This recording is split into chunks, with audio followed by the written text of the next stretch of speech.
Então, informo os senhores que a nossa aula está sendo gravada a partir de agora. E vamos tocando o barco bem devagar. Senhores, boa noite. Eletrônica Analógica 2, Unidade 3, Seção 3. Bom, nós estamos aí, né, estudando efeitos que ocorrem sobre o amplificador. Então, vimos lá como o transistor opera em corrente alternada. Vimos na Unidade 3, Seção 1, efeitos de frequência, né? O que a frequência influi nos processos, né? Nos vários circuitos, né? Vimos na Unidade 3, Seção 2, o efeito de passa baixas, né? Da parte de baixas frequências, as limitações que existem nos circuitos amplificadores devido às baixas frequências, né? E agora, na Unidade 2, na Unidade 3, Seção 3, vamos ver o efeito sobre os circuitos devido a frequências mais elevadas, né? Vamos ver aí a frequência de corte alta, vamos dizer assim, né? Então, você tem lá uma frequência de corte na parte da banda baixa, né? Normalmente, quando se opera com áudio, se deseja que as frequências acima de 20 Hz sejam reproduzidas em sua plenitude, né? Então, abaixo de 20 Hz, como está abaixo da audição humana, normalmente não há preocupação com essas frequências para áudio, né? E acima de 20 kHz também não há preocupação, né? Eventualmente, né, dependendo do tipo de sistema, às vezes a frequência a banda de frequência é maior e está localizada em outros pontos, né? Então, falando de áudio de 20 Hz a 20 kHz, porém, temos uma série de outros circuitos aos quais isso tem que ser considerado, né? Então, olha lá.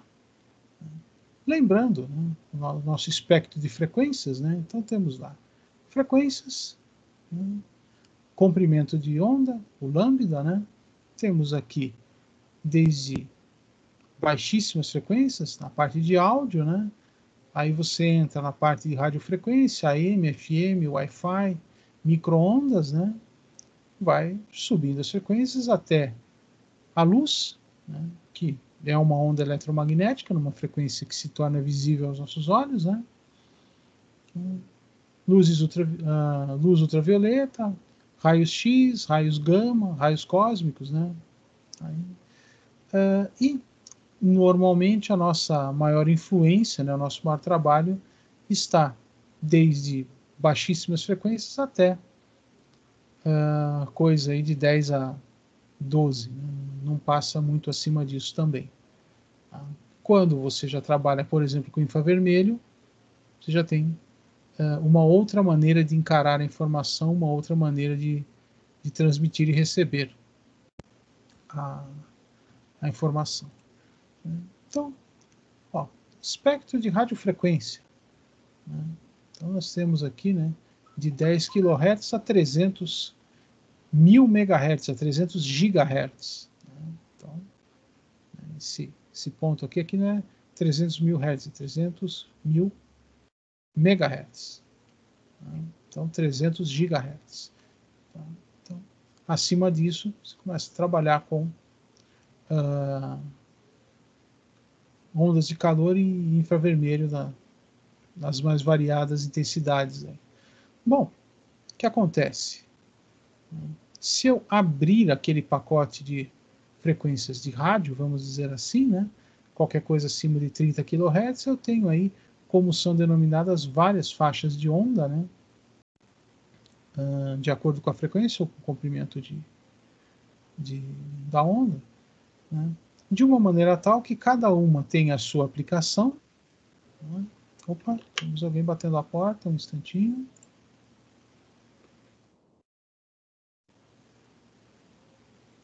É o Cauê, que acabou de entrar. Né? Então, temos aí uma série de faixas de frequências, né?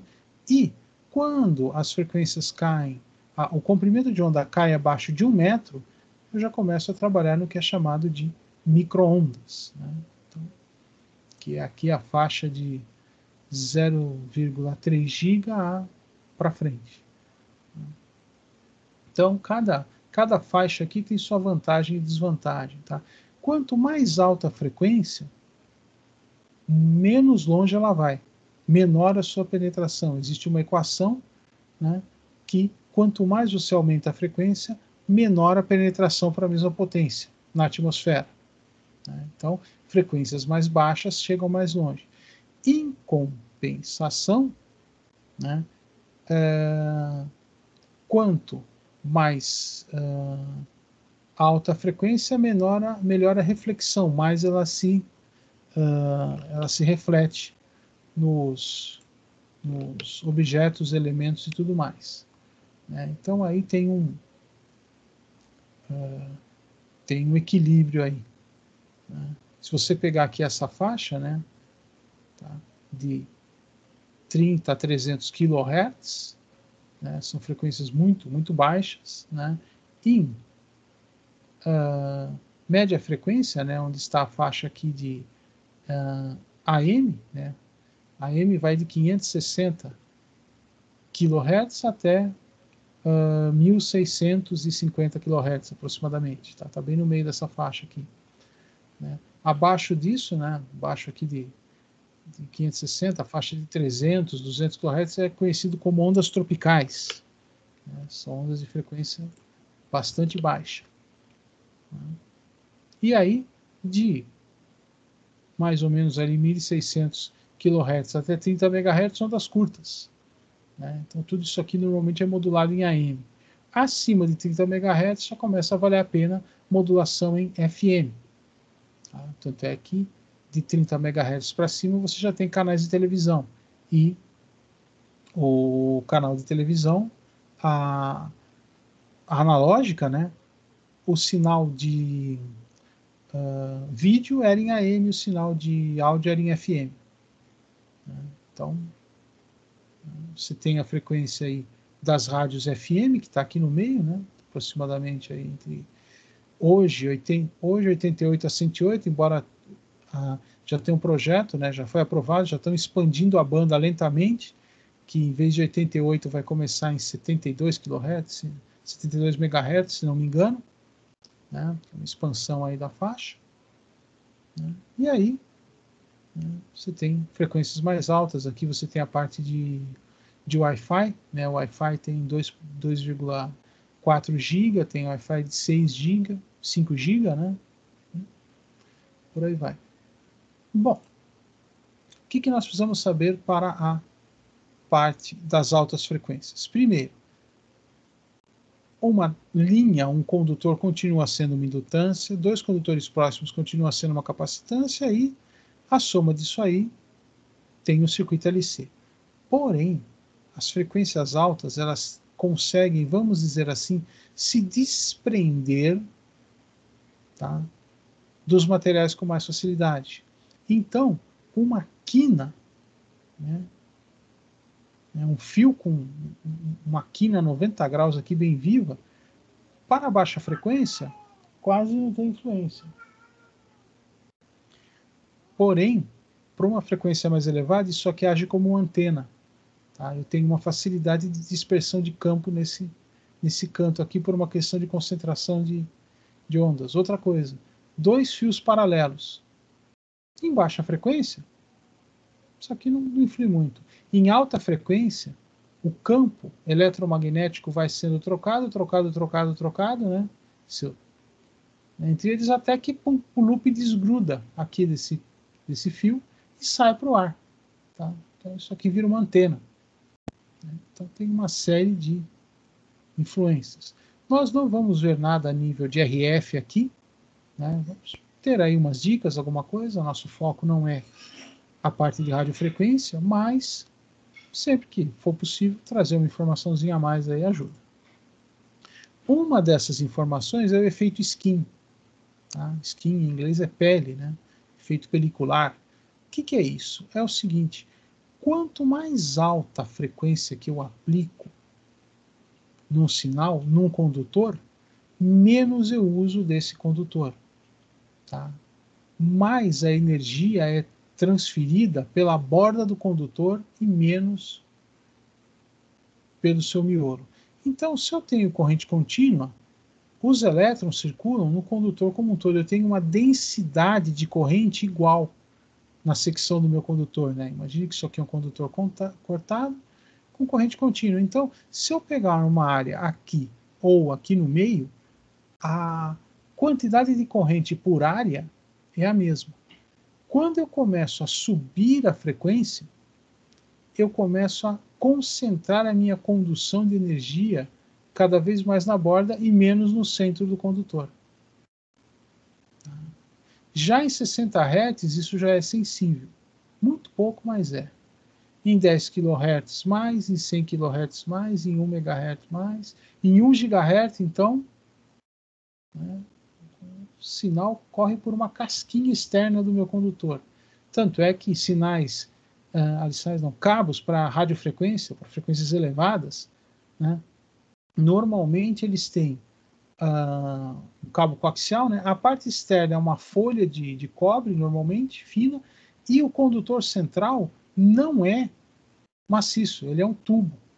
Tá? Ou, como em alguns casos, ele é um tubo de cobre preenchido por alumínio. Pô, por que um tubo de cobre preenchido por alumínio? Porque se ele for um tubo de cobre muito fino, a hora que você dobra, ele pode vincar aqui no meio. Então, o fato dele estar cheio de alumínio por dentro evita que ele vinque. Né? E se você vincar um cabo desse, você cria uma dispersão de campo terrível. Tá? Então, quanto mais alta a frequência, menos material você usa no seu cabo. Tá? E isso tem como calcular, incrível que pareça. Né? Então, olha lá, o efeito skin. Né? Como é que eu calculo a resistência de um condutor qualquer? Se for para corrente contínua, é ρ que multiplica L sobre A, onde ρ é a resistividade do material, L é o comprimento e A é a área. Então, usa-se a área toda. Muito bem. E a parte de corrente alternada? Bom, a parte de corrente alternada tem aqui o exemplo, né, o condutor, só que só esta pequena parte aqui está sendo usada. Isso aqui é o S. S é o que? É a profundidade de skin. Tá? É o quanto do condutor vira banda para conduzir energia, e o resto aqui, para a corrente alternada, é inútil. Né? E como é que eu calculo a minha resistência AC, então? Bom, a minha resistência AC vai ser π vezes o raio ao quadrado dividido por π vezes o raio ao quadrado menos π, que multiplica o raio menos a espessura, a profundidade de skin ao quadrado. Se vocês olharem, π vezes o raio ao quadrado é a área. Então é a área dividido pela área menos π, que multiplica a diferença entre o raio e a espessura de skin. Então, o que eu estou fazendo aqui embaixo? Eu estou fazendo uma relação entre a área total e a área de skin, né? A área contida nesse anel aqui, cuja espessura é a espessura de skin. E como é que eu calculo a espessura de skin? 3,16, que multiplica E a terceira, dividido sobre 2π, isto que multiplica a raiz quadrada de ρ, dividido por FK, onde ρ é resistividade, nenhuma novidade até aí, F é a frequência e K é a permeabilidade relativa do material. E eu tenho aqui, né, aí alguns exemplos, né, da permeabilidade relativa do ouro, do ferro comercial, do ferro silício, do ferrite, do alumínio e do cobre. É permeabilidade magnética, tá? E tenho a resistividade, né, do ouro, ferro puro, ferro em chapa, alumínio recozido, cobre puro. E a resistividade é dada em ohm, que multiplica milímetro ao quadrado sobre metro. Né? Ou seja, qual é a minha resistência vezes a minha área dividido pelo comprimento. Né? Então, né, se você admitir que o comprimento padrão é 1 metro, vai dar ohm vezes milímetro quadrado. Muito bom. Né? Então, dessa maneira, eu consigo fazer o quê? Eu consigo descobrir a resistência AC. Né? Esta relação aqui vai ser sempre maior que 1. Então, a minha resistência AC vai ser sempre maior do que a resistência DC, a resistência de corrente contínua. Normalmente, não há influência. Tá? Para pequenas distâncias e frequências razoavelmente baixas, aí, até 1 GHz, isso aqui não atrapalha tanto. Porém, quando você começa a ter distâncias maiores, ou frequências mais elevadas, ou os dois juntos, isso começa a atuar. Você começa a ter perda, você começa a ter uma resistividade que não é igual à resistividade DC. Tá? Dificuldade da circulação de corrente devido à corrente ser alternada. Simplificando, né, dando uma simplificada aí, a resistência C é a área dividido pela área menos a área AC, né, vezes a resistência DC. É a mesma coisa, só que colocado com valores diferentes. E S, né, que é a profundidade de skin, resolvendo tudo que estava aqui, que era tudo constante, né, dá 10,1016, que multiplica a raiz quadrada da resistividade dividido pela frequência vezes a permeabilidade magnética. Permeabilidade magnética relativa do elemento. Tá? Então, olha lá, senhores, tem uma proposta aqui, tem um exercício. Por favor, um instante, senhores.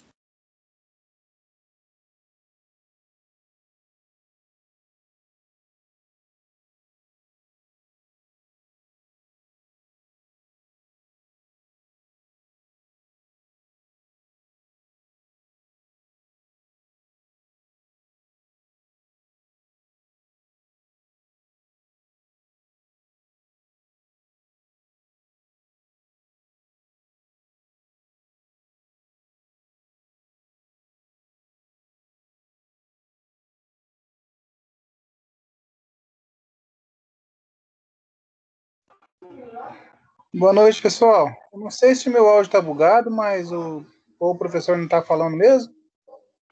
Eu havia pedido um instante. Estava aqui fazendo uns acertos. Ok. Mas eu Não, te ouço, tranquilo. tá? Tá, Você joia, me ouve? perfeito. Obrigado. Sim, Ah, perfeitamente.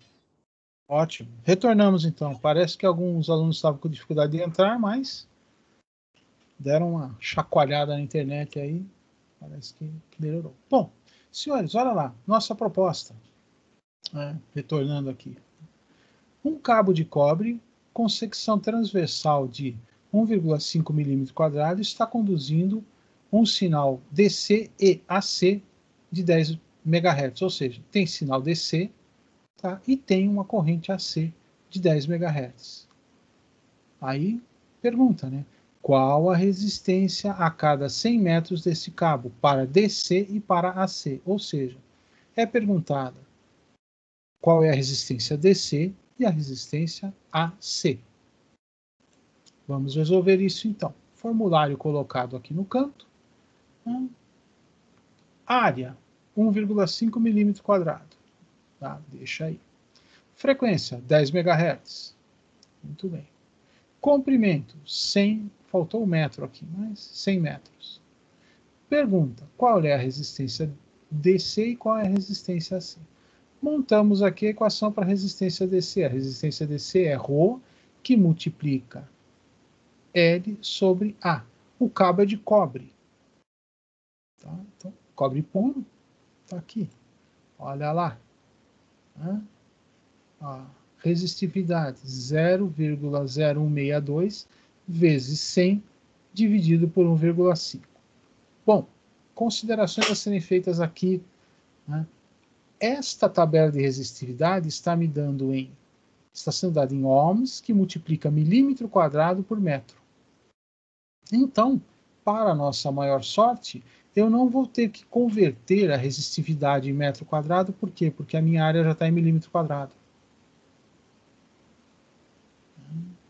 Então, análise dimensional, olha lá. Eu estou dividindo por milímetro quadrado, corta milímetro quadrado daqui. Eu estou multiplicando por metro, corta o metro daqui, vai me dar a resistência em ohms. Ah, professor, e se eu pegar uma tabela onde está ohms por metro quadrado por milímetro? Vai ter que fazer o acerto. Vai ter que lembrar a relação, vai ter que equacionar a relação entre milímetro quadrado e metro quadrado. Então, vai ter que lembrar que, se não me engano, a relação de metro quadrado para milímetro quadrado é 1 para 1 milhão. Né? Relação de áreas. Então, fazendo a conta aqui, né? Eu vou conseguir aqui 1,62 dividido por 1,5. Eu vou conseguir aproximadamente, né, 1,08 ohms em 100 metros. Essa é a resistência DC. Então, a minha corrente contínua vai enxergar isso aqui. Tudo bem. Agora, eu vou calcular o S, né? Vou calcular minha área. Já vou calcular acertando tudo isso aqui. Então, 3,16 vezes E a terceira dividido por 2π dá aproximadamente 10,1016. Que multiplica a raiz quadrada de ρ, está aqui, ó, 0,0162, que multiplica a frequência, 10 vezes 10 a sexta, 10 MHz. Senhores, mais um instantinho.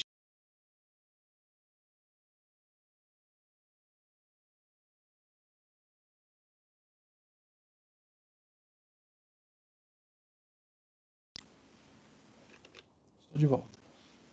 10,10 a sexta, 10 MHz, né, que multiplica a permeabilidade relativa do cobre, 0,99999, quase 1, né? Então, aqui eu vou conseguir 9.999.000, que vai dividir 0,162, tirar a raiz quadrada disso aí. Executando a conta, eu consigo que S, que é a minha profundidade aqui, né, a minha espessura, a minha profundidade de skin é 406,5836 vezes 10 a menos 6. Né? Ou se eu quiser colocar vezes 10 a menos 3, 0,406583. Né? Então, 0, isso aqui, 10 a menos 3, ou isso aqui, 10 a menos 6. Muito bem. Então, olha lá, tenho a minha resistência, tenho a minha resistência a cada 100 metros, né? Tenho a espessura, né? A profundidade de skin, quero a resistência para a corrente alternada. Monto a fórmula. Né? Olha lá, πr ao quadrado vai ser a área eu já tenho, 1,5. Né? Dividido por πr ao quadrado, é a mesma área. Tá? Agora aqui é que tem um certo trabalhinho, porque π vezes o raio menos S ao quadrado.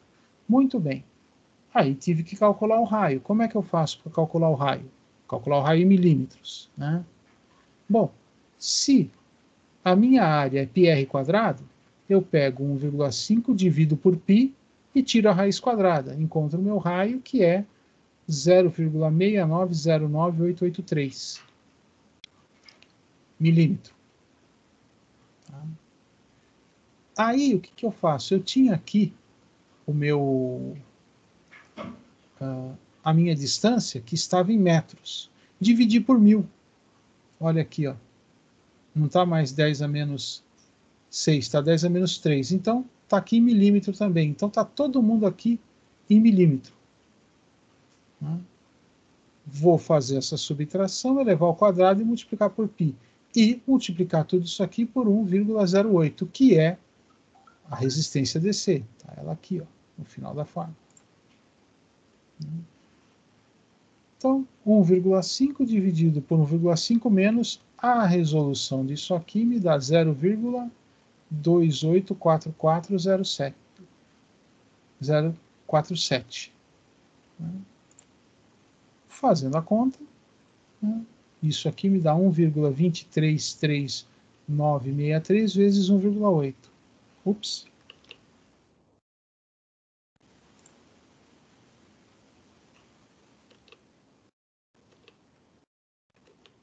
Então, fazendo a resolução, né, chego lá a 1,33 ohms. Então, olha só, senhores. Eu tenho uma fonte AC e uma fonte DC operando juntas, trabalhando em cima de um fio, 100 metros, né, 50 metros em cada ramo, e eu tenho uma carga aqui. Tá? Para a corrente contínua, isso aqui apresenta uma resistência de 1,8 ohms. Para a corrente alternada, no nosso caso, em 10 MHz, 1,33 ohms. Então, podem notar que existe uma diferença pequena, né, mas existe. Porém, com o aumento da frequência, a minha diferença tende a aumentar. Tá? Então, aí um exemplo, né, de como o diâmetro, por exemplo, de um condutor, né, pode influir na resistência. Embora que para baixas frequências, para frequências de áudio, por exemplo, isso aqui não é levado em consideração. É só para lembrar que existe efeito skin, que tem como calcular. O importante vai vir depois. Aqui, ó, tem a Anatel, né, e a atribuição de faixas no Brasil. Então eu vou aqui desde frequências muito baixas a frequências extremamente altas. Esse mapa aqui é uma loucura. E está aqui, né, apresentado aqui, um detalhe interessante. Tá? Aonde a faixa de radiodifusão de FM era de 88 a 108 MHz. Com a desativação do canal 5, né, e por tabela o 6 nunca existiu, aqui pelo menos, em São Paulo, né, na grande São Paulo, o que aconteceu? Foram liberadas as frequências de 76 a 88 MHz. Né? Então, hoje, já se tem aqui a extensão, já está apta, né? Essa faixa já está livre, e algumas rádios FM estão começando a operar aqui. Tá? Então, deve acontecer no futuro, tá? Para uma série de equipamentos aí, a extensão de FM para uma frequência mais baixa. Né? Então, ganhou-se aqui mais uma série de canais de FM. Ups. Alguém querendo entrar na sala.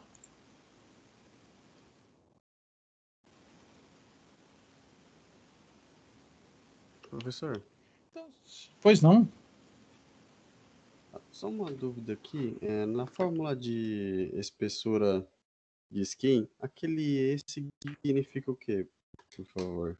O E Esse E aqui elevado a 3. é o número de Neper lá. É o número natural, logaritmo natural. É o 2,7 Ah, qualquer sim. coisa. Ah, Tá? perfeito. Pensei que significava outra coisa. Obrigado. É o I. Porque quando se equaciona isso aqui, você cai em relações trigonométricas onde aparece o nosso colega aí, a terceira. Tá? Isso que é uma fórmula que já vem pronta. Note uma coisa interessante, né? Deixa eu voltar lá um pouquinho e falar um detalhe da fórmula aqui, que é aqui. Você nota que você tem 3,16 aqui em cima e π aqui embaixo. Tá? A fórmula diz 3,16 e π. Tomar cuidado é π em cima e π embaixo. Né? Então você cortaria aqui, fica só com e a terceira dividido por 2. Então, e a terceira vai dar 20, se não me engano. 20 os quebradinhos dividido por 2 dá 10 os quebradinhos, que é o que a gente chega fazendo essa resolução aqui. Que é esse 10,1016 aqui. Então, revendo aí a resolução do exercício rapidinho, né? Tá? Bom, senhores, o Obrigado. que é de nada, que é isso? Qualquer dúvida, por favor, se manifeste. Bom, o que acontece? Para estudarmos a frequência de corte superior, vamos dar uma olhadinha lá no Teorema de Miller. Né? O Teorema de Miller me diz o seguinte, né? Que eu posso pegar um amplificador onde eu tenho uma capacitância equivalente entre a entrada e a saída e transformar esse circuito, não é bem amplificador, é um quadripolo, né? Mas aqui é o amplificador, em uma frequência de uma capacitância de Miller na entrada e uma capacitância de Miller na saída. Tá? Por quê? Porque se eu pegar essas relações de capacitância entre entrada e saída e transformar numa capacitância de entrada e uma capacitância de saída, eu consigo trabalhar com um circuito RC aqui e um circuito RC aqui. E a partir do momento que eu tenho circuitos RC, né, nesta configuração, eu tenho o quê? Eu tenho um circuito passa-baixas, ou um rejeita-altas, como queira. Né? Quanto maior a minha frequência, menor a minha reatância capacitiva, menor a quantidade de sinal que entra, maior a quantidade de sinal que é desviada para o terra aqui. E aqui também. Quanto maior a minha frequência, menor a impedância a reatância do meu capacitor, menos sinal de alta frequência eu ponho para fora. Né? Então, isso são jogadas aí que facilitam a análise. E aí, fácil o equacionamento das frequências, né, levando em consideração o teorema de Miller. Então, olha lá, C de Miller de entrada é 1 menos o ganho de tensão, que multiplica o C de realimentação. Professor, quem é o C de realimentação? É a capacitância de realimentação. É esse cara aqui, ó. Aquele cara que capta o sinal da saída e reinjeta ele na entrada. Ah, professor, mas para que eu vou botar um capacitor desse se eu não quero um oscilador? Não. Esse capacitor faz parte do circuito. Tem a ver com capacitâncias nos componentes. Tá? E o meu capacitor de Miller de saída é 1 menos 1 sobre AV, que multiplica a capacitância de realimentação. Bom, 1 menos 1 sobre AV, já dito que os nossos AVs normalmente são elevados, né? Então eu vou ter 1 menos 1/10, até 1/20, 1/100, se o ganho for muito elevado. Então, praticamente é a capacitância de realimentação. Então, capacitância de Miller de saída é a capacitância de realimentação. Muito bem. E aí, né, olha só que coisa bonita. O amplificador emissor comum com capacitâncias que influenciam as respostas em frequências. Capacitâncias internas do transistor. Tá? Então, se vocês lembrarem de um transistor, ele é feito de camadas. Né? O que camadas lembram? Capacitores. Né? Então, eu tenho aqui, ó, CBC é a capacitância entre base e coletor, CCE é a capacitância entre coletor e emissor, e CBE é a capacitância entre base e emissor. Tá? Tenho CWI e CWO. CWI, capacitância de entrada devido à fiação e outros elementos. Fiação, trilha, terminais, né? Tá tudo resumido aqui. E CWO, né? Capacitância de trabalho de saída também devido à fiação, terminais e outros componentes mais. Tá? Então, tenho esses elementos aí que influenciam. E o que eles fazem? Eles dificultam a resposta em alta frequência. Né? Para frequências muito altas, ou eles desviam o sinal para a Terra, né? Ou eles curto-circuitam, vamos dizer assim, o transistor, né? Fazendo que o transistor não opere. Então eu tenho um sinal de frequência muito alto, ele passa por CS como se CS não existisse, porque a reatância capacitiva desse capacitor de entrada aqui é muito baixa para essa frequência. Em compensação, essa capacitância aqui vai querer desviar esse sinal para a Terra. Esta capacitância vai me ligar a entrada e a saída, tá? E esta série de capacitores aqui também vai me ligar a entrada com a saída. Então, essa frequência é capaz que não tenha um bom ganho. Né? Passa aqui pelo capacitor de coletor, capacitor de saída numa boa, tá? Mas tem toda a capacitância de trabalho, né? A Terra. Então, o que acontece? Chega um ponto que a frequência é tão elevada, que essas reatâncias são tão pequenas, que o amplificador não amplifica o sinal. Eu perco a capacidade de amplificação. Então, trabalhando aí o modelo, né? Lembrando que a ideia é conseguir um circuito RC para, né, se trabalhar com ele. Olha lá, capacitância de entrada, CI, é a capacitância de trabalho de entrada, mais a capacitância entre base e emissor do transistor, mais o CI de Miller, né? Aí alguém vai falar, pô, professor, mas onde é que eu enxergo isso no esquema? Bom, CWI está aqui, CBE está aqui, e quem que está ligando a minha entrada com a saída? Capacitância entre base e coletor, CBC. Então, este valor aqui é que vai me dar lá a capacitância de Miller, né? Desde que eu tenha o AV do meu circuito. Muito bem. E a minha capacitância de saída? Capacitância de trabalho e de saída, mais a capacitância entre coletor e emissor. Né? Olha aqui, ó. Coletor e emissor, esta capacitância aqui, mais capacitância de Miller de saída. Capacitância de Miller de saída vai ter a ver com a capacitância entre base e coletor e o ganho. Como a gente viu lá, normalmente se desconsidera o ganho e usa só essa capacitância aqui. Ah, professor, mas eu preciso calcular isso aí para qualquer amplificador que eu vou fazer? Não. Porque normalmente essas capacitâncias são baixas. Então, na faixa de áudio, por exemplo, você não precisa se preocupar com isso. Quando você começa a trabalhar na frequência de radiofrequência, alguns megahertz, opa, isso aqui começa a fazer diferença. Tá? Começa a fazer tanta diferença que tem sempre lá uma especificação.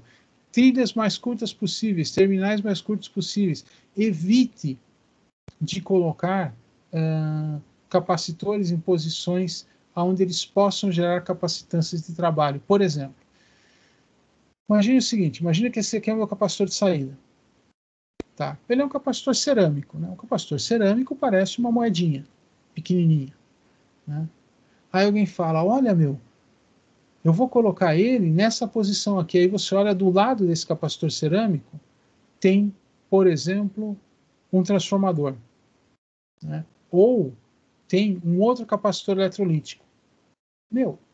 Uma dessas lâminas aqui, ou essa, vai fazer uma capacitância com essa placa metálica que está do outro lado. Tá? Seja a carcaça de um transformador, seja o corpo de um capacitor eletrolítico, normalmente é ligado no negativo. Né? Ou alguém fala, por que eu não pego o capacitor cerâmico e deito ele sobre o circuito impresso? Bom, se eu deitar ele sobre o circuito impresso e embaixo dele for uma trilha ou uma faixa de cobre ligada ao terra, pronto, estou criando mais um capacitor, estou aumentando esse cara aqui. Né? Então, dependendo das suas trilhas, de por onde passa o seu sinal, vamos dizer assim, e como você monta os componentes, tá? Vamos dizer que tem na alimentação aqui tem um capacitor cerâmico também, né? Ou poliéster, ligado entre o VCC e o terra, para desacoplamento de sinal, para evitar ruído. E na hora de montar o circuito, né, de desenhar o circuito, você coloca esse capacitor do lado daquele. Bom, para reduzir ruído, normalmente a folha externa do capacitor de poliéster tem que estar à terra, para você melhorar a blindagem do circuito. Né? Você reduzir a quantidade de ruído. Só que se do lado dele você colocar esse capacitor aqui, ou desse lado, você vai encontrar uma capacitância parasita entre o capacitor e a folha do capacitor que está filtrando a fonte, que está ligada ao terra. Né? E mesmo se for um capacitor ligado aqui para diminuir o ruído e estiver ligado ao VCC, dá na mesma. Você vai ter um elemento aqui encostado gerando uma capacitância parasita, aumentando essa capacitância de trabalho aqui. Tá? Estou só dando um exemplo, mas existe uma série deles. Tá? Então é aquela história. Às vezes tem circuito que você desenha o impresso de um jeito, ele fica uma desgraça. Ele oscila, ele não dá ganho, tudo. Você troca 2 componentes do lugar, pronto, o circuito ficou perfeito. Por quê? Tinha alguma indutância, alguma capacitância que estava atrapalhando. Né? Esses efeitos eletromagnéticos, né, eu vou abrir um parênteses aqui, tá? Antes da gente entrar na matemática, eu vou abrir um parênteses aqui de uma coisa que aconteceu com um colega meu numa empresa. Né? Eles chegaram lá, montaram o escritório da empresa e todo mundo começou a trabalhar. Tinha uma mesa que ninguém usava, uma mesa num canto lá que ninguém usava. Aí chegou lá e falou, gente, o que está acontecendo aqui? Por que ninguém usa aquela mesa? Ah, não, o computador ali não funciona. Aí ele, como se o computador não funciona? Não, vai lá, tenta ligar. Aí o computador não funcionava. Ele ligava, o computador embaralhava, não partia nada. Aí ele, que é isso? Tirou a máquina, pegou um outro computador, né, tinha disponível lá, colocou ali, o computador não ligava. E o computador que estava ali em outro lugar ligava. Ele, opa, o que está acontecendo aqui? Os caras falaram, aí não tem jeito, o computador não funciona. Aí, né, pensa, para. Aí ele teve uma ideia. O computador ficava encostado na parede. O gabinete do computador ficava encostado na parede. Ele simplesmente pegou o gabinete do computador, colocou no chão do outro lado, em vez de ser encostado na parede, do lado do pé da mesa que tinha ali. Ligou, o computador funcionou. O que é isso? É que naquele canto da parede passava toda a prumada elétrica do prédio. Tá? E o prédio tinha lá na parte de cima sistemas de ar-condicionado, elevador e outras coisas que geravam uma carga enorme de corrente. Então você tinha naquela parede ali um campo eletromagnético em 60 Hz enorme, tá? Que conseguia transpassar a caixa metálica do computador e induzir dentro da placa ruído suficiente para ele não operar. Não é uma coisa de radiofrequência, é uma coisa de baixa frequência, mas um exemplo aí que o campo eletromagnético atrapalha. Bom, o que acontece, gente? Como é que eu calculo, né, o meu filtro aqui? Eu vou precisar de CI. CI, como a gente viu, né, capacitância de entrada é capacitância de trabalho de entrada feita lá por conexões e outros elementos, né, capacitâncias parasitas 1000, a capacitância entre base e emissor do transistor e a capacitância equivalente de Miller para entrada. E eu tenho o meu CO, capacitor de saída, capacitância de trabalho de saída, capacitância entre coletor e emissor, capacitância equivalente de saída de Miller. Né? Então, está aqui CO e está aqui CI. Né? E aí, esses elementos, tá, levando em consideração aqui as minhas resistências, vão formar filtros RC que vão dificultar a passagem de alta frequência, tanto para a entrada quanto para a saída. Então, olha lá, eu tenho a minha frequência alta de entrada, a minha frequência de corte de entrada da parte alta, né? 1 sobre 2π RTH. RTH o que é? É o resistor equivalente de Thevenin da entrada vezes CI. Aqui está o R, Thevenin de entrada. RS em paralelo com R1, em paralelo com R2, em paralelo com RI. Então, a resistência do meu gerador, ou a minha resistência de rede, né? Os resistores de polarização R1 e R2 e RI, a minha resistência interna do transistor, que é aquela que a gente calcula lá dos 25 mV dividido pela corrente de 25 mV dividido pela corrente de emissor. Tá? Muito bem. Olha aqui, ó. Resistência equivalente de entrada, RTH. O CI, né, é a soma das capacitâncias, e aqui ele abre a capacitância de Miller interna em 1 menos AV vezes a capacitância entre base e coletor. Tá? A frequência alta de saída, a minha frequência de corte de saída alta, né? 1 sobre 2π, a resistência equivalente de saída, vezes o CO. CI aqui, capacitância de entrada. Muito bem. Opa. Tá?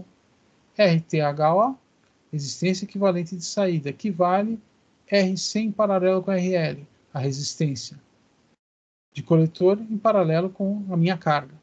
Né? E o CO, capacitância de trabalho de saída, capacitância de coletor emissor, mais a capacitância equivalente de Miller à saída. Né? Como nós vimos lá que o CMO é praticamente a capacitância de realimentação, e a capacitância de realimentação é a capacitância entre a base e o coletor, está aqui, ó. No lugar do CMO, capacitância entre base e coletor. Então, estão aí, né, feitos os dois filtros. O filtro de entrada, né, tá aqui o RTV não equivalente, né, um paralelão entre todo mundo aí, e o CI, lembrando que o CI é a soma de uma série de capacitores, e um resistor equivalente TV de saída, RC, RL e RO, né, que apareceu um RO a mais, daqui a pouco vamos falar dele, ou não sei. E o CO, o meu capacitor de saída. Muito bem. Então, pensando, senhores, exatamente na mesma coisa, só que o transistor agora é o JFET, né? O transistor de efeito de campo de junção. Né? Existe exatamente a mesma consideração, porém, os capacitores do transistor mudam de nome porque os terminais do transistor mudam de nome. Eu tenho dreno, fonte e gate, ou dreno, source e gate. Então eu vou ter uma capacitância entre gate e dreno, uma capacitância entre gate e source, ou fonte, e vou ter uma capacitância entre dreno e source, ou dreno e fonte. Tá? O equacionamento, né, vai ser o mesmo. Olha lá, capacitância dos fios e outros, né, capacitância de trabalho de entrada, capacitância de trabalho de saída. Aqui tem uma pequena vantagem, né? Só tem o RG, não tem um paralelo de dois resistores. Né? O transistor de efeito de campo trabalha apenas com a polarização. A terra aqui não precisa de um divisor resistivo. E o equacionamento é feito da mesma maneira. Né? Resistência do gerador, né? Gerador de sinal de entrada, resistência do gate, né? De polarização de gate, capacitância de entrada, resistência de dreno, resistência externa do dreno, essa daqui é do transistor, essa daqui é do circuito, resistência da carga, capacitor de saída. Né? E aqui você tem o efeito da transcondutância, né? Tá? Que uma variação de tensão na entrada vai me dar uma variação de corrente na saída. E aí, equacionamento, né? O resistor equivalente de entrada é um paralelo entre a resistência do gerador de sinal e a resistência que polariza o gate. Né? Capacitância de entrada, capacitância de trabalho de entrada mais a capacitância entre gate e source, ou gate e fonte, mais capacitância de Miller de entrada. A capacitância de Miller de entrada está aberta aqui, né? Os outros continuam iguais. A capacitância de Miller de entrada está aberta aqui. 1 menos AV, que multiplica a capacitância entre gate e dreno. Muito bem. Está aqui os... Né? Quem é quem no reino da fantasia? Aí, né? Resistência equivalente de entrada, capacitância equivalente de entrada. E a minha frequência alta de entrada, né? A minha frequência de corte devido à entrada, 1 sobre 2π RTHI CI. Muito parecido com a do bipolar, né? Só que tem um resistor a menos. Resistência de saída equivalente. Para quê? Para calcular a frequência de saída equivalente. Resistência de dreno, resistência da carga e resistência interna de dreno do JFET. Então, senhores, um instantinho, por favor, ok?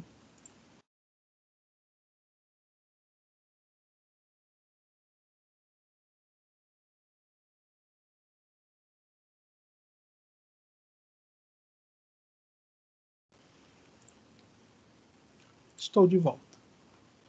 Né? E a capacitância equivalente da saída, né? Capacitância de trabalho de saída, que tem a ver com terminais, fiação, distribuição de impresso, proximidade de componentes. A capacitância entre dreno e fonte, ou dreno e source, como queira. E a capacitância Miller equivalente. Bom, como a gente viu lá, né? É 1 menos 1 sobre o ganho de tensão. Então, como o ganho de tensão normalmente é elevado, o que eu faço? A minha capacitância Miller de saída é aproximadamente a capacitância entre gate e dreno. Lembrando lá, né?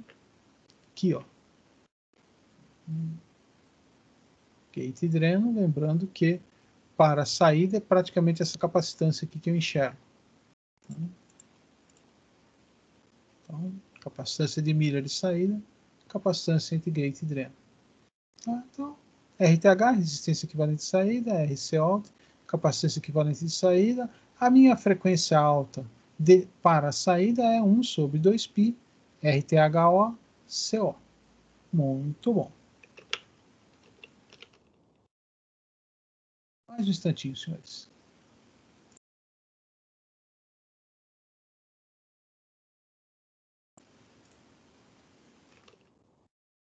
Muito bem. Então, o que acontece? Imagine que eu tenho lá vários estágios, né? Aqui está como idênticos, que sejam idênticos, ligados em cascata, ligados em série. Tá? Então eu quero ter um ganho maior, né? Eu estou entrando aqui com um sinal bem pequenininho, na ordem de microvolts, e preciso aqui de alguns milivolts de saída. Então, um estágio só não é suficiente para me dar esse ganho. O que eu faço? Cascateio vários estágios em série. Porém, tem um detalhe. Né? Quando eu faço isso, o que eu faço? Eu tenho uma frequência de corte de entrada aqui, uma frequência de corte de saída, tenho a mesma frequência de corte de entrada de novo, a mesma frequência de corte de saída. Tá? Então, o que acontece? Eu vou diminuindo o meu sinal nas proximidades. Por quê? Lembrando, né, que o meu filtro, eu admito ele ativo quando ele está me dando 3 dB de atenuação. Né?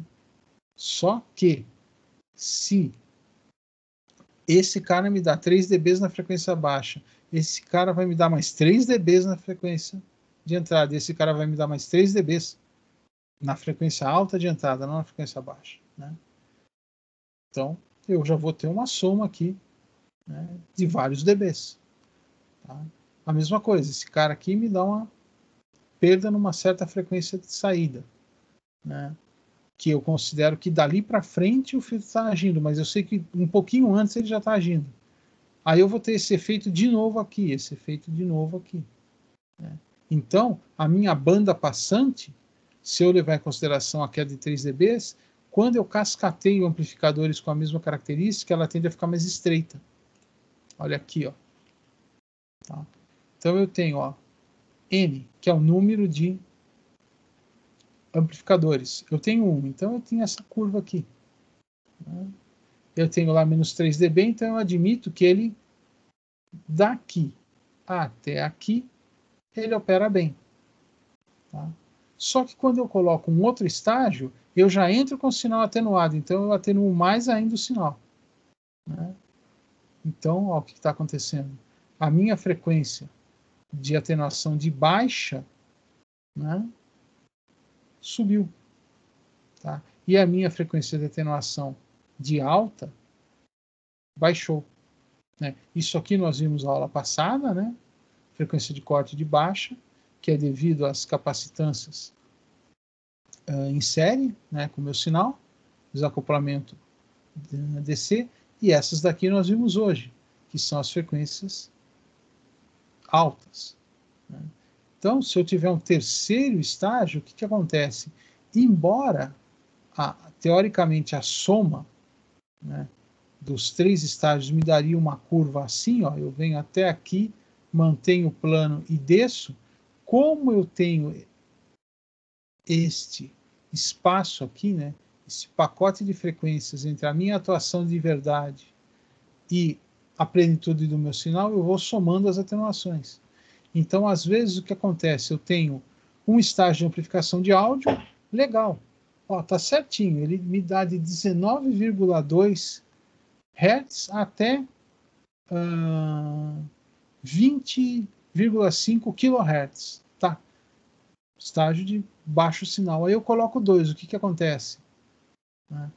Os meus 3 dB já se deslocam mais para dentro. De 19 qualquer coisa já foi para 22. De 20,5 kHz já foi para 19 ponto qualquer coisa. Coloco um terceiro estágio, né? Então eu já estou aqui com 25 Hz e aqui com 18.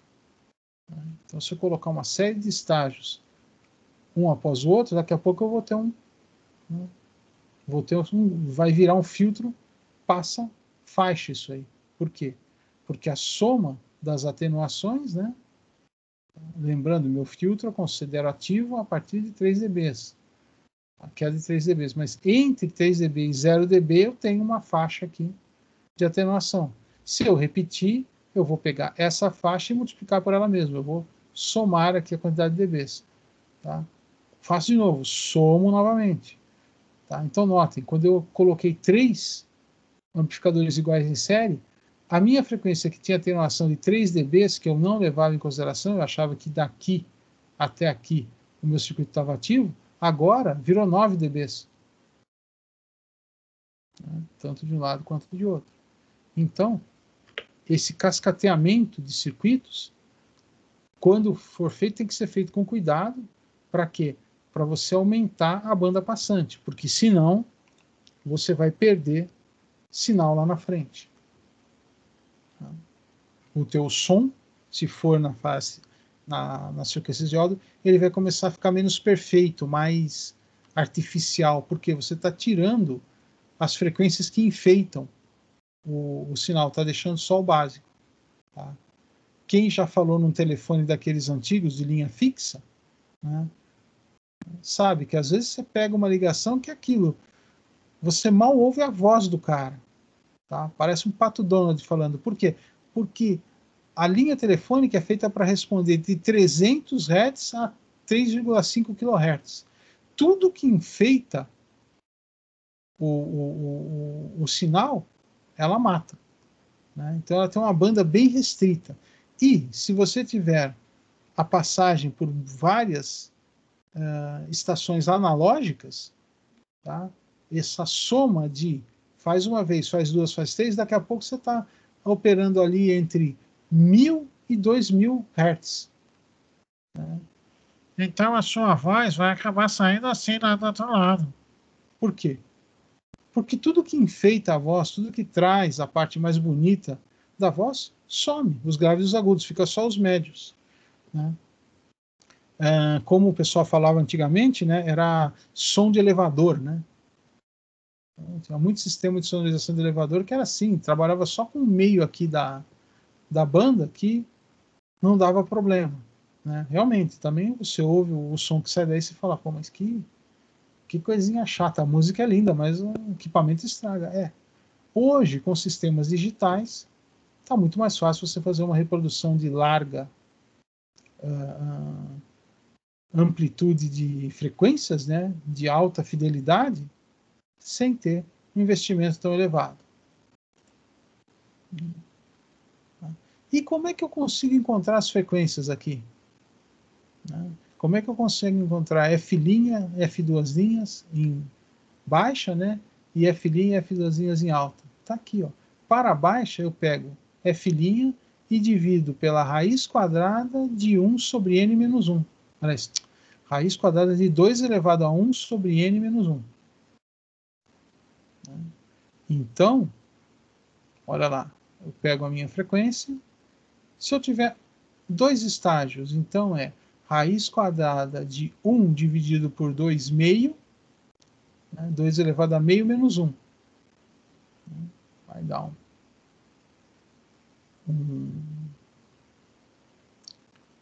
um certo valor aqui, e a minha frequência, como eu estou dividindo por algo que provavelmente vai ser menor que 1, a minha frequência baixa vai subir. Né? Se forem 3 estágios, ela sobe mais ainda. Lembrem-se, os estágios são idênticos, então eu parto sempre para todos eles da mesma frequência, que eu cascateio, né? Eu coloco em série os efeitos. E na parte alta, né, raiz quadrada de 2 elevado a 1 menos o número de estágios, né, menos 1 que multiplica a frequência alta. Então, esse pacote aqui vai me fazer a frequência cair um certo tanto a cada vez que eu coloco um estágio a mais. Pô, professor, como é que eu soluciono isso? Você precisa alargar a banda dos seus estágios. Tá? O que seria o ideal? É que você começasse a atenuação após a sua frequência. Vamos dizer que aqui fosse 20 Hz, frequência de áudio, tá? E 20 kHz. Tá? Então a frequência mínima que seria 20 Hz e a frequência máxima seria 20 kHz. Eu ia ter que projetar um circuito que ele começasse a atenuar depois de 20 Hz. E começasse a ter perda por frequência elevada após 20 kHz. Então a minha banda passante ela está plena sempre. Né? Posso colocar 10 estágios que a minha banda passante vai continuar plena. Tá? E aí o meu efeito de filtro vai ocorrer para frequências mais baixas ou mais altas. Não vai ocorrer para as minhas frequências principais. Então, sistemas de alta fidelidade têm o quê? Tem frequências de corte baixa e frequência de corte elevada mais larga do que o padrão. Porque mesmo que você cascateie 2 sistemas, 3 desse, o importante do seu sinal continua passando. Um instantinho, ok, senhores?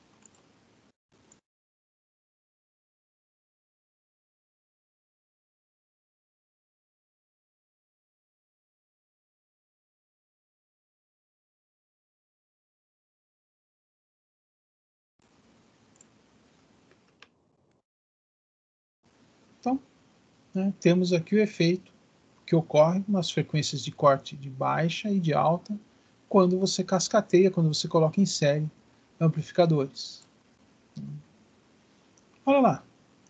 Determine a frequência de corte alta para o circuito da figura. Então eu tenho aqui, né, um amplificador com JFET, né, um transistor de efeito de campo de junção, né, com todos os elementos aqui envolvidos e, olha lá, olhando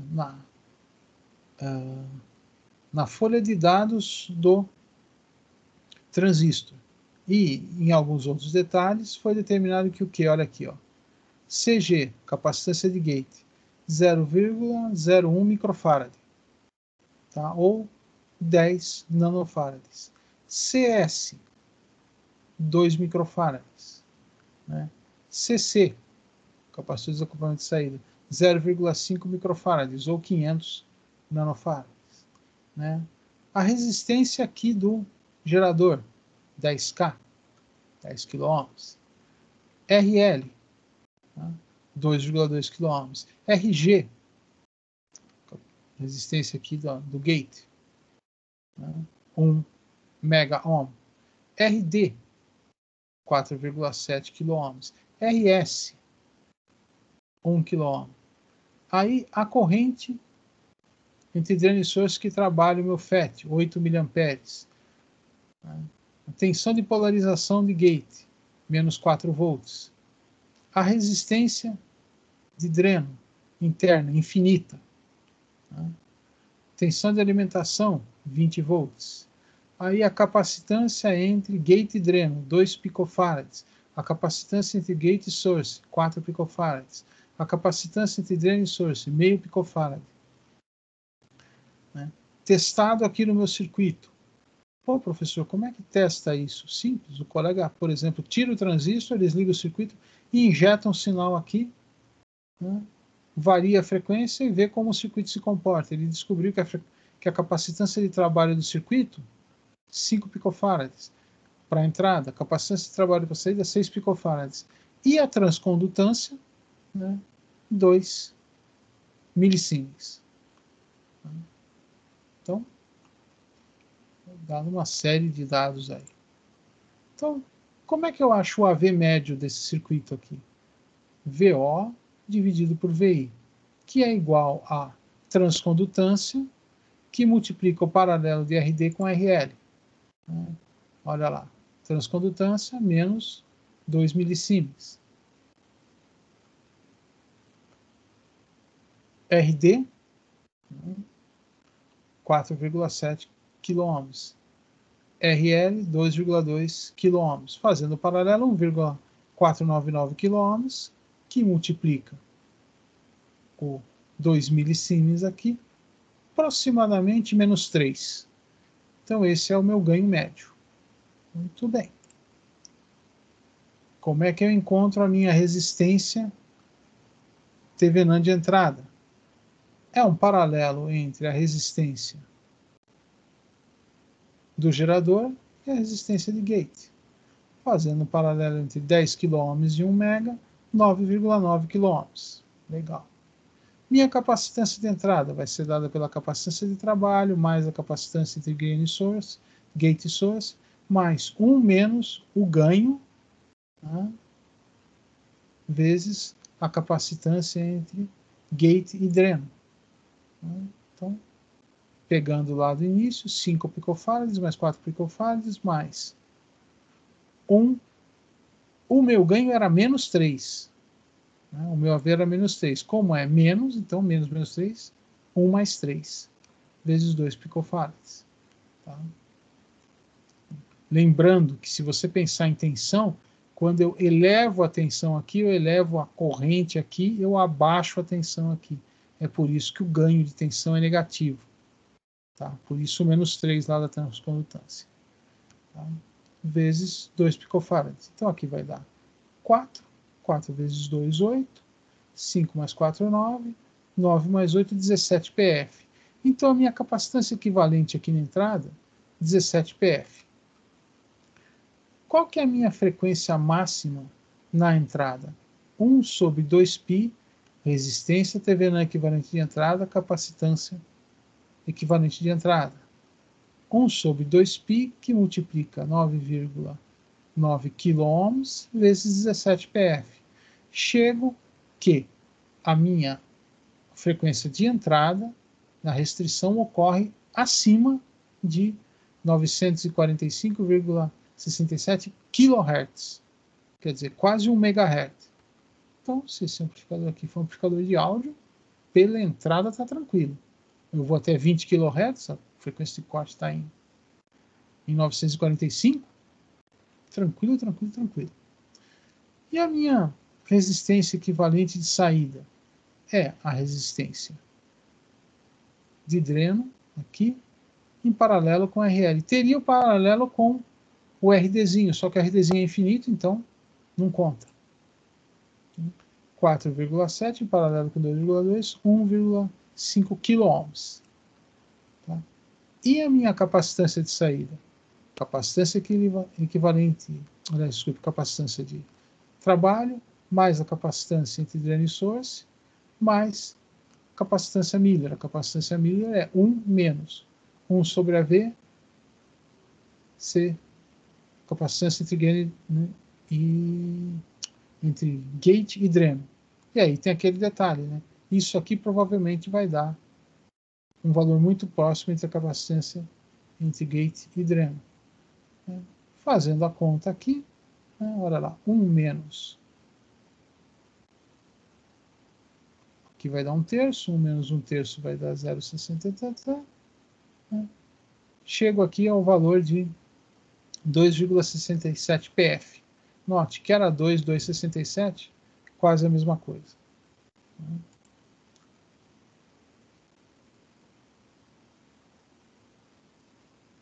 Aí alguém pode falar, pô, professor, mas está estranho. Calma. 1/3, só que é menos 3, aqui soma. Então vai dar 1,33 vezes 2. Somando todo mundo, né? CW, CDS e CMO, 9,17 PF. A minha frequência de corte alta da saída é 1 sobre 2π, resistência equivalente, capacitância equivalente. Fazendo a conta, né? O 1,5 veio lá da outra folha, o 9,17 que encontramos aqui, 11,57 MHz. Que é isso? Um instantinho, senhores. O secretário veio me atrapalhar aqui. Então, a minha saída responde bem até 11,57 MHz. Daí para frente eu tenho perda de sinal. Quer dizer, se isso aqui for um amplificador de áudio, quanto à parte de frequência alta, estamos tranquilos. Porque eu vou até 20 kHz, ó, uma frequência de corte é 11,57, a outra é 945. Então, para áudio, eu estou tranquilo. Ah, e se fosse um amplificador de FI de AM, que opera com 455 kHz? Também. 455 kHz está bem abaixo de 945 e bem abaixo de 11,57. Ah, e se fosse uma FI de FM, que é 10,7 MHz? Não funciona. Por quê? Aqui tudo bem, 11,57, mas a outra frequência é 945 kg. Então, não funcionaria como FI de FM. Senhores, temos lá, sem medo de errar, na página 183, avançando na prática na página 184. Devo estar dispondo para os senhores uma atividade ainda essa semana, que é a atividade de fechamento de semestre, ok? Devo subir lá, os senhores têm uma atividade para fazer até o dia 21 de maio. Eu devo ter uma outra atividade para ser apresentada para os senhores, provavelmente até o dia 4 de julho. De junho, desculpe. Até o dia 4 de junho tem uma outra atividade aí que eu devo apresentar para os senhores. Provavelmente a partir de amanhã já deve estar lá na unidade 1, seção 1, ok? Senhores, agora vamos a um pouco de prática. Vamos trabalhar um pouquinho a prática da nossa disciplina. Então, vamos entrar aqui no EWB. Tá? Apareceu a tela do EWB aí para os senhores? Electronic Workbench? Apareceu, professor. Ótimo. O que nós temos aqui, senhores? Olha lá.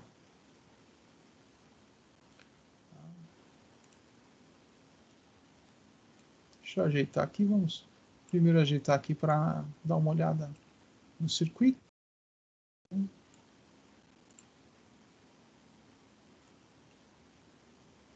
O que nós temos aqui?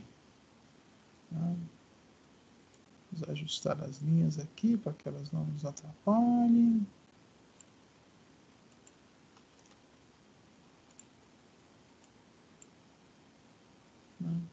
Então,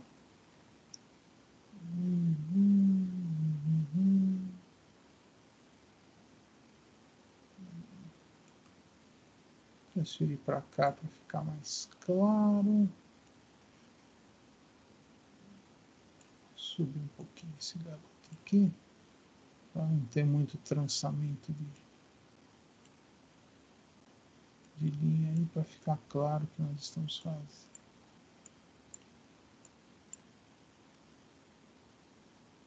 Pronto. Razoavelmente claro. Então, o que eu tenho aqui? Tenho uma fonte de 15 volts, tá, que está me alimentando um BF245, tá, que é um transistor de efeito de campo para radiofrequência, né, resistor de 10 kΩ no dreno, resistor de 560 ohms na fonte ou source, como queira, uma polarização com resistor de 1 mega ohm no gate, entre gate e terra, para apresentar aqui o potencial da terra, capacitor de 1 microfarad na entrada, capacitor de 1 microfarad na saída, uma carga de 47 kΩ, né?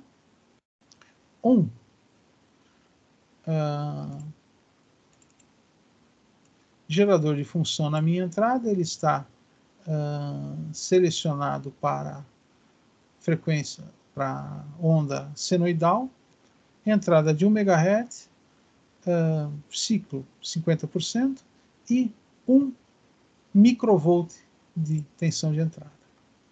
Certo? E tenho na saída, aqui na saída, ligado um osciloscópio, também tem osciloscópio ligado na entrada, assim como eu tenho um traçador de diagrama de Bode, tá? Comparando a entrada com a saída. Ok? Então, vamos ensaiar o nosso circuito, né? E vamos ver o que nós temos aqui. Bom, tenho aqui ampliado o osciloscópio, só que fizemos aqui um tempo grande de ensaio, ficou um borrão. Então, vamos ajustar isso aqui. Vou pegar o eixo aqui debaixo do osciloscópio e vou colocar apenas, vamos ver aqui, tempo mais curto. Aí, perfeito. Vamos pegar o eixo esquerdo. Colocar ponto.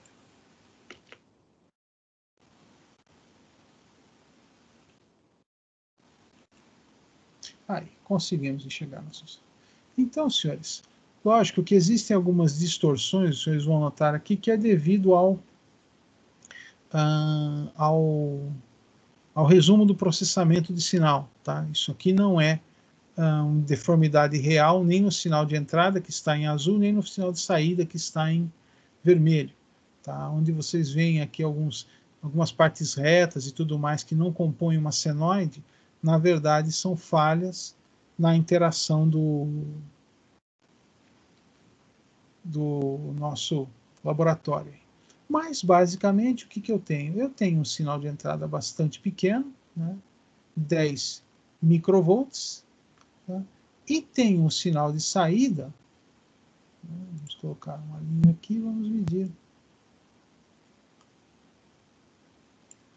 Olha lá. E tenho um sinal de saída da ordem de...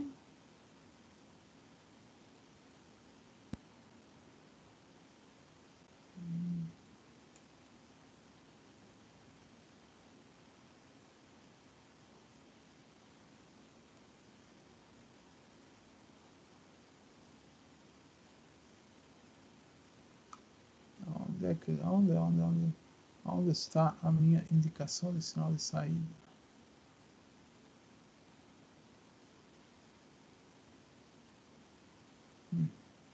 Na ordem aqui, opa, vamos fazer assim. Não, aqui. Na ordem aqui de 150, pouco mais que 150 milivolts, microvolts. Então, eu tenho um sinal de entrada na ordem de 10 e um sinal de saída na ordem de 150. Tenho aí um ganho aproximado de 15. Agora, um diagrama de Bode. Olha lá. Aqui eu excursionei, né, entre 1 Hz, né, aqui está 1 M, é 1000 mili, né, 1 Hz, até 10 GB. Então, olha lá. 1 Hz, 10 Hz, 100 Hz, 10 kHz, 1 MHz, 10 MHz, 10 GHz. Então, os senhores notem, né, a largura de banda desse amplificador que foi montado aqui. Né? Aqui sim nós podemos pegar as nossas raias e olha lá. O valor aqui Y1, tá, me indica, né, no caso aqui deste elemento, né, esse aqui é o 1 e esse aqui é o 2. Então, Y1 me diz a altura em Y, de onde está a minha barra, e o X1 a frequência. Então, olha lá. Vamos tentar achar aqui. Ele é um amplificador, então ele vai ter sinais sempre acima de 0 dB. Né?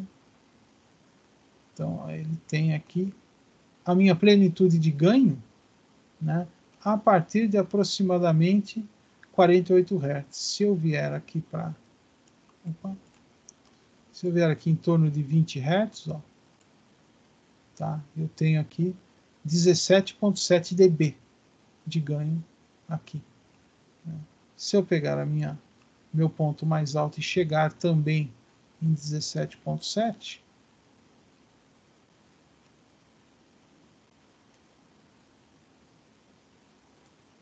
aqui, 17,7 aqui, né, para uma frequência de 2,8 MHz.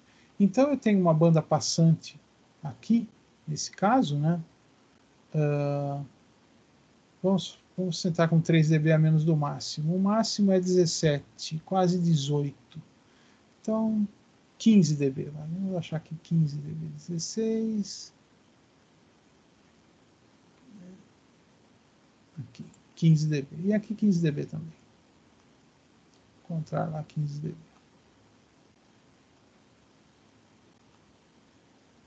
Aqui. Então, ó, 15 dB, que é 3 a menos que o máximo, né? O máximo é quase 18. Né? 15 a menos que o máximo, e aqui 15 a menos que o máximo. Na parte de baixa frequência e na parte de alta frequência. Na parte de baixa frequência, eu estou aqui em 3 Hz. Né? Na parte de alta, eu estou em 18,3 MHz. Então, essa aqui é a minha banda passante. Tá?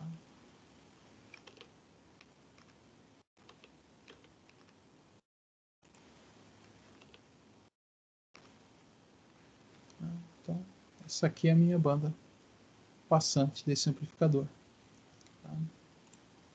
Né? E aqui eu tenho a defasagem. Né? Já parte de menos 90 e vou até menos 360. Qual foi o foco da nossa aula de hoje? Foi notar esta área aqui, ó. Notem que depois aqui de... Vou colocar... Vamos para o de cima. Vamos colocar as linhas aqui. Note, né, que depois aqui de 18 MHz, a minha frequência, o meu sinal despenca, desmorona. Tá? E isso ocorre devido ao quê? Isso ocorre devido àquelas capacitâncias que nós vimos. Né? As capacitâncias são colocadas de uma tal maneira ali que matam o ganho do meu amplificador. Então, esse aqui é um exemplo, né, um ensaio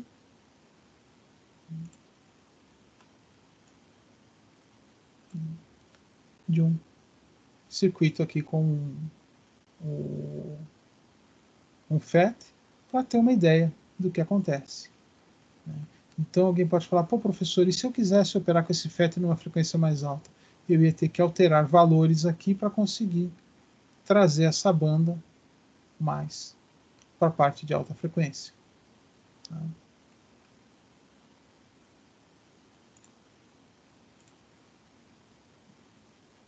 Então, como o circuito se comporta numa certa frequência, que ele está setado para 1 MHz, né, e como eu tenho aí os efeitos de frequência e de ganho, né, e defasagem nesse circuito aqui. Senhores, vou fazer uma mudança. Vou mudar de 10 milivolts para 10, de 10 microvolts para 10 milivolts aqui o meu gerador de função, tá? Eu fui de micro para milha aqui. Vou ter que ajustar o osciloscópio aqui para 50 milivolts e aqui também 50 milivolts. E vamos dar uma olhada no que acontece.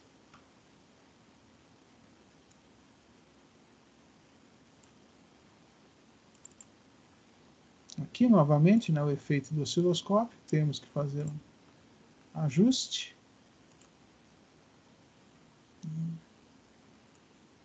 Fazer assim. Então o que eu estou fazendo? Eu estou expandindo aqui, né, a minha base de tempo para ver se eu enxergo melhor o meu sinal.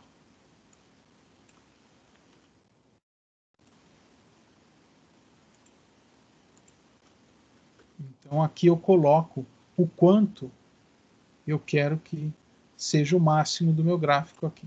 Aí, tá bom. Então tenho lá o meu sinal de 10 milivolts e tenho aqui o meu sinal de saída um pouco acima de 150 milivolts. Notem, senhores, eu multipliquei por 1000 o sinal de entrada e o ganho do amplificador continua igual. E o perfil de Bose continua o mesmo. Tá? Tudo igual. Tá? Porque o perfil de Bose independe do sinal que eu injeto. Ele é traçado levando em consideração as características do circuito. Já o osciloscópio ele me traz o sinal que o circuito tem como resposta. Tá? Agora, senhores, vamos fazer mais uma alteração aqui. Tá? Eu tinha subido de 10 micro para 10 mili. Não vou colocar 10 volts, não, nem 10 kilovolts. Não. Eu vou subir para 100 milivolts.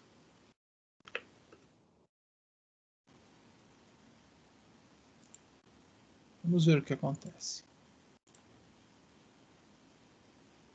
Aqui eu vou aumentar para meio volt, que eu já vi que saturou. Tá? Então vamos dar uma olhada como é que ficou. Notem, senhores, que o sinal de saída já está meio estranho. Só olhando aqui ele já não está mais simétrico. Tá? Vamos ver o que acontece aqui.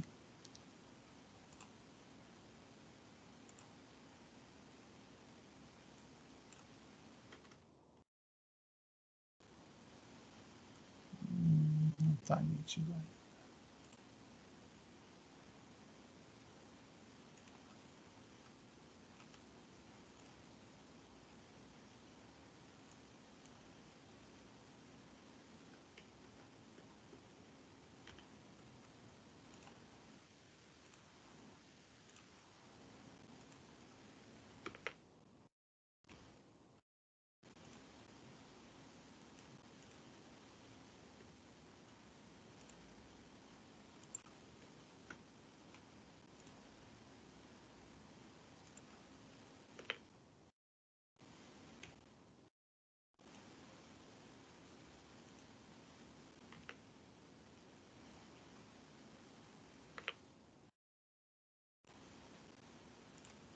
Então, notem, senhores, como eu elevei muito o meu sinal de entrada, o que acontece? Eu estou extrapolando a capacidade do circuito de responder. Então, embora ele ainda consiga responder, tá, na saída com o semiciclo positivo, o semiciclo negativo não consegue excursionar tudo que é pedido. Tá? Embora a relação aqui de 100 milivolts para 1,5 volts continue sendo mantida no semiciclo positivo, no semiciclo negativo eu não consigo abaixar o meu sinal. Aqui. Por quê? Estou chegando, já passei do limite de resposta do circuito na parte de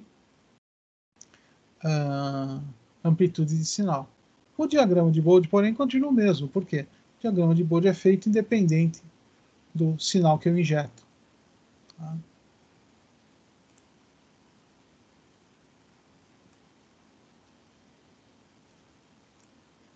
tenho aqui uma indicação DC, né, de qual seria a tensão no meu dreno, né, para corrente DC.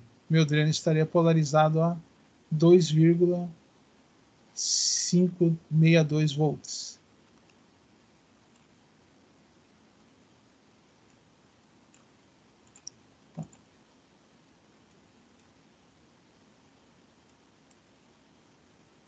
Que é isso?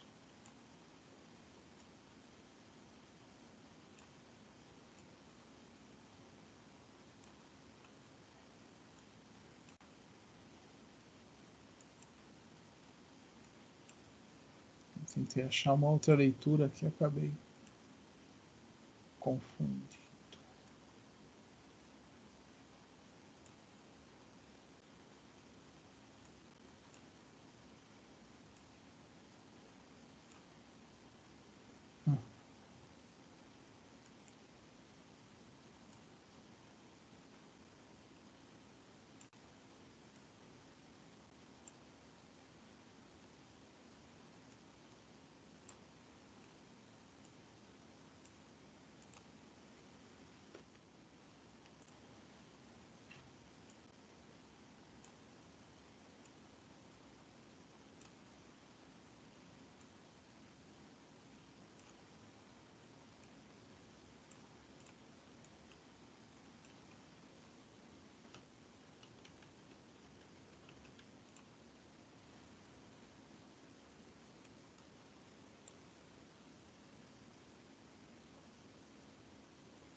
Agora sim, vamos ver se... Agora sim. Então, o que eu quis fazer aqui? Quis medir a tensão da minha fonte, do meu source. Está em 693 milivolts. É um pouquinho de trabalho aí, mas consegui medir. Ok? Senhores, isso aqui foi uma apresentação aí de mais prática, né, do que se você tivesse um traçador de diagrama de Bode, né, você conseguiria enxergar aí tanto a resposta em baixa frequência, né, quanto a resposta em alta frequência no circuito. Lembrando, como esse é um circuito ativo, ele tem ganho acima de 0 dB.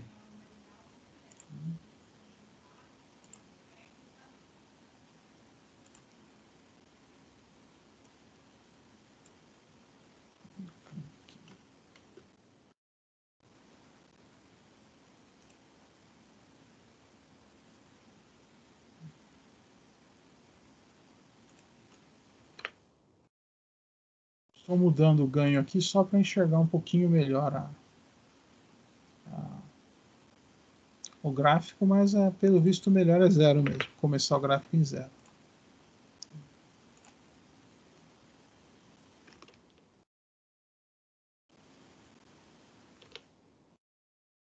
Senhores,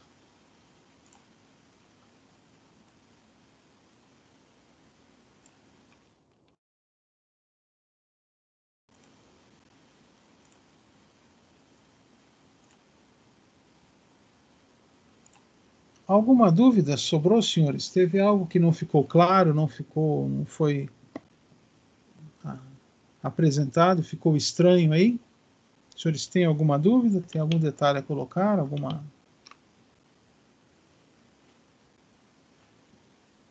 Algo que não ficou bem colocado? Essa é a hora de se manifestar.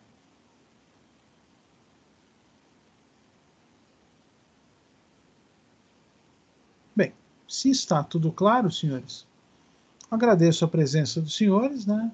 Lembro que essas aulas estão gravadas, estão ficando gravadas no Teams, né? Então, qualquer coisa dá para ir lá procurar a aula gravada e revê-la, né? Eu não estou mais subindo a aula no no AVA, porque acho que todo mundo está com acesso ao Teams, já dá para ter acesso à gravação da aula lá.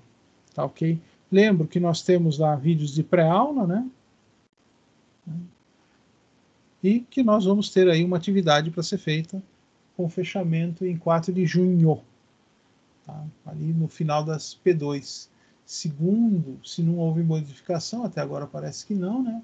As nossas P2 serão realizadas do dia 27 até o dia 2 de junho, de 27 de maio até 2 de junho. Né? Dia 3 é Corpus Christi, né? Dia 4, fechamento de atividades, né? Dia 5, lançamento da P2. E aí, em junho, dias 14 e 15, segunda chamada, e dias 17 e 18, exame. Espero não ter das disciplinas, dessas disciplinas aqui. Espero que ninguém fique de segunda chamada nem de exame comigo, ok? Senhores, alguma dúvida, algo a colocar? Se não, agradeço a vossa presença, desejo a todos uma boa noite e não esqueçam de dar uma lidinha no livro e olhar o material. Se for o caso, uma revisão da aula, ok? Só que, professor, tenha uma excelente noite e um bom final de semana. Obrigado. Vou encerrar a gravação. Boa noite, professor.